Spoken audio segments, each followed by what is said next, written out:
Hi friends, this is Nagajyoti working as an assistant professor in Department of ECE. So in the last session we have discussed about what is meant by an IC, the classification of ICs and the basic or an internal structure of a basic IC, which is nothing but a operational amplifier. So in this session, let us discuss what are the different characteristics of an op-amp. So the op-amp characteristics has been classified into two different ways. One is AC characteristics and the second one is DC characteristics. In case of an AC characteristics, if there is change in the frequency of an input signal, whatever the components or a characteristics of an op-amp is changing, all those comes under AC characteristics of an op-amp. So the basic AC characteristics of an op-amp is frequency response and the second one is slew rate. Coming to the DC characteristics, all these input offset voltage, input offset current, bias current, differential input resistance, capacitance, open loop voltage gain, common mode rejection ratio and output voltage swing, all these comes under the DC characteristics. And among all these DC characteristics, the first three DC characteristics, that is offset voltage, offset current and bias current, varies with temperature. So in case of a DC characteristics, whenever there is change in the temperature, the characteristics of an op-amp are also going to be changed. But whereas in case of a AC characteristics, frequency response will not be changed with respect towards the temperature, but there may be a change of slew rate. So coming to the first characteristic of an op-amp, which is nothing but input offset voltage. So here, as we know that the op-amp basically consists of two input terminals. One is inverting terminal and the second one is non-inverting terminal. So whatever the difference voltage which is present between the inverting and non-inverting terminal, to make the corresponding output voltage is equivalent to 0 is called as input offset voltage. Means if we are not applying any input voltage for an op-amp externally, the output should also be 0. But as we are applying power supply voltages ranging from plus or minus 5 volts to plus or minus 22 volts, there will be some output voltage at the output of an op-amp without applying an external signal for the inverting and non-inverting terminal. So in order to make that smallest value of output voltage to 0, we need to apply some external input voltage. That external input voltage is called as input offset voltage. Means in order to make the output voltage 0, the external voltage which we are applying as the input is called as input offset voltage. Offsetting means making the corresponding value to the 0. So as we are giving external input voltage to make output voltage 0, it is called as input offset voltage. And the notation for this input offset voltage is VIOS. As we are applying input, it is represented by I. As it is an offset voltage, VIOS. And the ideal value of this input offset voltage should be 6 millivolts. The second one is input offset current. So if there is an voltage present, that itself indicates there is some current flowing through the terminals. So the difference between the currents flowing in both the terminals of an op-amp is called as input offset current. That is the difference between currents of inverting terminal and non-inverting terminal is called as an input offset current. And these input offset voltages, offset currents and bias currents are due to the presence of, as we are know that the IC consists of both active and passive elements. So internal structure of an IC consists of n number of transistors. If we take any two identical transistors will not have the same HFE value.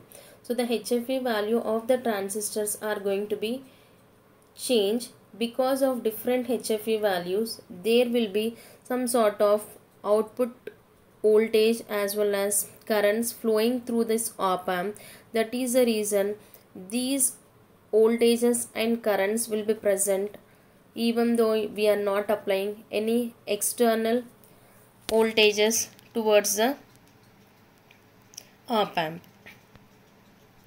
The third one is input bias current.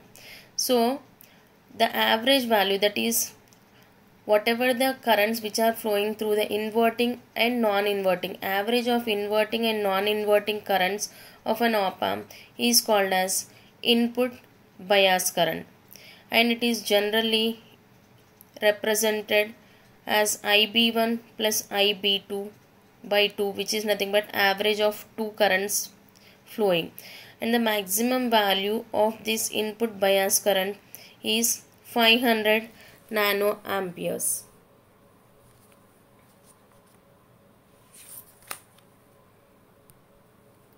The next is differential input resistance. The name itself indicates whatever the resistance which is present across the input terminals, that is the difference of input terminals of an op amp, is called as differential input resistance. And in case of a differential input resistance, we are measuring the input resistance either to the inverting terminal of an op amp or non-inverting terminal of an op amp. So we are not considering both the terminals at a time. We are making one of the terminal to be grounded and the other terminal we need to calculate the corresponding resistance values. And as we know that the op amp will take zero current, that is it won't take any current, so the input resistance should be ideally of infinite value, but practically it is having high input resistance of the order of 2 mega ohms.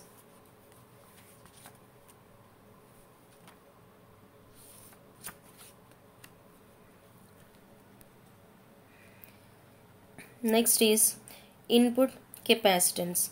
It is the equivalent capacitance measured either the inverting terminal or non-inverting terminal and making the other terminal is equivalent to 0.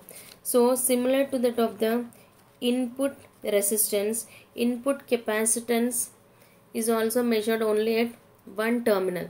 As we know that the capacitance Xc is given by 1 by 2 pi Fc, as because of the presence of capacitance in case of an op amp, we are having a frequency response, that is we are going to consider the AC characteristics of an op amp because of the presence of input capacitance. As the frequency changes, there will be change in the input capacitance which will reflect the frequency response of an op amp. The next one is open loop voltage gain. So here the gain itself is nothing but output voltage by input voltage. So as we know that the op amp basically consists of two input terminals, one is inverting and the second one is non-inverting, and always the op amp will amplify only the difference of the signals. So the input of the signal in case of an op amp is nothing but difference of the signal. So the voltage gain is nothing but output voltage by difference voltage. As we are not connecting any output towards the input, it is called as open loop voltage gain, or the op amp is connected in open loop configuration. And always the gain of an op amp should be as high as possible, which represents it is amplified more than that of using a discrete component such as transistors. The next one is CMRR, that is common mode rejection ratio. It is the ratio of differential voltage gain to the common voltage gain. So here the differential voltage gain is nothing but difference between the inverting terminal and the non-inverting terminal, and the common gain is nothing but average of inverting followed by the non-inverting. As op amp is basically used in order to amplify the different signals, the common mode rejection ratio should be as high as possible. So this common mode rejection ratio gives the quantity that how much amount of different signal has been amplified over how much amount of common signal. That is, in case of difference and common signal should be rejected by an op amp and it should amplify only the different signals. So if CMRR is high, that itself indicates the op amp is ideal op amp. The next one is output voltage swing. The op amp output voltage swing is varied in between plus VCC and minus VCC. As we know that the voltages which we are applying for the op amp is plus or minus 5 volts to plus or minus 22 volts. It will vary the maximum voltage of saturation voltage on an op amp, which is plus or minus Vxat, which is approximately plus or minus 10 volts to plus or minus 15 volts practically. And the next one is power supply rejection ratio. It is defined as a ratio of change in the input offset voltage due to the change in the supply voltage. Means if the power supply, means whatever the VCC which we are applying, if we are going to change that, let me take initially I have applied for an op amp the VCC supply as plus 12 volt plus or minus 12 volts. So I'll be getting an input offset voltage of some 5 millivolts. But instead of applying plus or minus 12 volts, if I increase that value to plus or minus 20 volts, instead of getting a 5 millivolts, I'll be getting some greater than 5 millivolts. That is, change in the input voltage, supply voltage will reflect the change in the input offset voltage is called as power supply rejection ratio. And always this power supply rejection ratio should be a constant value. Means even though there is change in the supply voltage, there should not be any change in case of a offset voltages, so that the op amp is said to be ideal one. The last most important parameter of an op amp is under the AC characteristics is slew rate. So a slew rate is defined as maximum rate of change of output voltage with respect to time. So for every change of 1 second or 1 microsecond, how much output voltage is going to be changed is called as slew rate, and the slew rate is represented with S, that is, it is a derivative of output voltage with respect towards the time, and always you need to take the output voltage which is having the maximum value. So we know that the slew rate is nothing but output voltage with respect to time. So here the output voltage with respect to time, it also be represented as maximum current followed by the capacitance value. Why we are considering a capacitance over here is, as I told you that the capacitance is represented by 1 by 2 pi Fc, that the capacitance values are going to be changed whenever there is change in the frequency response of the curve. So here whenever there is change in the frequency, there will be change in the capacitance value, which should reflect the voltage at the corresponding instant of time. So here the other way to represent a slew rate is nothing but maximum current by capacitance current, and the ideal value or a general practical value of a slew rate should be 0.5 volts per microsecond. Now, in order to derive the equation for the slew rate, in this case I am assuming that I am applying some sinusoidal input voltage for an op amp. So here the input voltage or a source voltage for an op amp is Vm sin omega t, or in general we can represent any sine signal consists of three different parameters. One is amplitude, second one is frequency, and the third one is phase. But in general we are taking phase value is equivalent to 0. So a sine signal is represented with some amplitude. That amplitude here I am representing it as Vm, and it is having some frequency of omega. As we know that the function of an op amp is to amplify the signals. So here whatever the frequency, in order to derive this slew rate equation, here I am assuming that the op amp is having unity gain, means the gain of an op amp is equivalent to 1.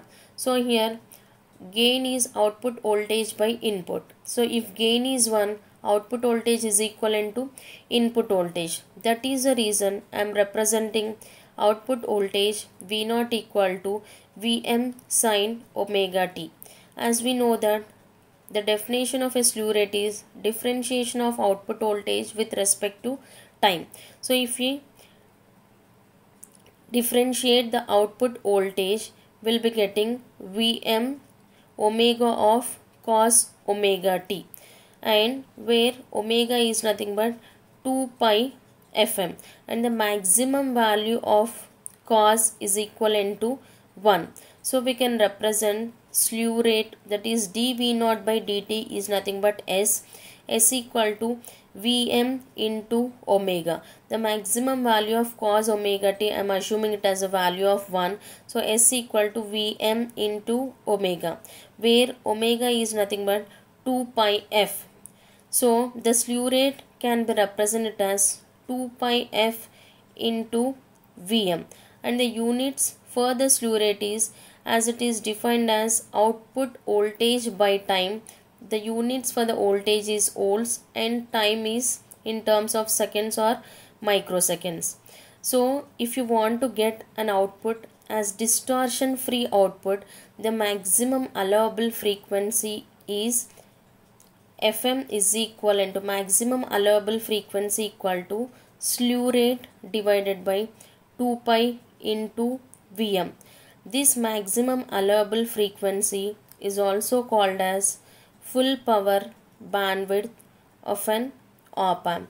This is all about the characteristics of an op amp, both AC characteristics as well as DC characteristics. So in case of AC characteristics, we need to explain the concept of frequency response of an op amp as well as slew rate.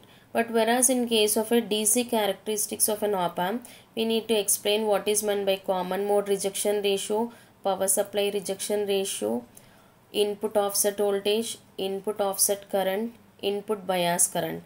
And all these input offset voltage, input bias current and input offset current varies with that of the temperature.